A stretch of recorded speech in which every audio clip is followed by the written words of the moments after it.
नाना मन पूरी जाऊ जाऊ मुई सर्टकट मारबी बोली एबाटे जानी पारि ना जे एबाटे गाड़ी मन के डोंगा ताने लांगाई भाई बोली करी बड़ बाद आई गला टकर चढ़ी गला मकई बाटे एतक दूर यार न किंद्रु बोली करी डोंगा सने लांगाई देलु नि दे एगला से गाड़ी मन सब लाद लाइनी पूरा पानी लागला से देखि पारलास नि पूरा पानी एबे 50 किलोमीटर काल डोंगारे जीवु आमे गाड़ी मन लादी गिरी नाना मन देखि पारलास नि बोट चालू हो गला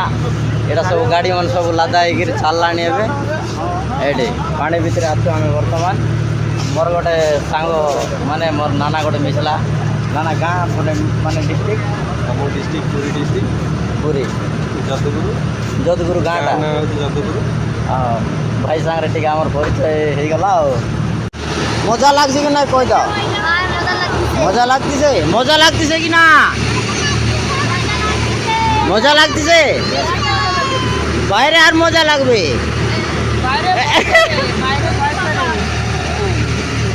वाह वाह वाह वाह देखा देखा देखा देखा ड्राइवर देला के थोड़े मन सब फिटी फिटी टिके टिके देवा ना आउट के बेसी आसंतु ओ ए देखो देखो पिछने देखो ओहो एटा से गोरटा जोंती ड्राइवर बसছি एटा से गोरटा ड्राइवर बसवा गोरटा तो आम केटी जीवु बे इटा 50 किलोमीटर सेपाटर नेपाट आएगा 50 किलोमीटर में केटी जीवु बे 45 मिनट लागला बहुत बढ़िया मजा लागला।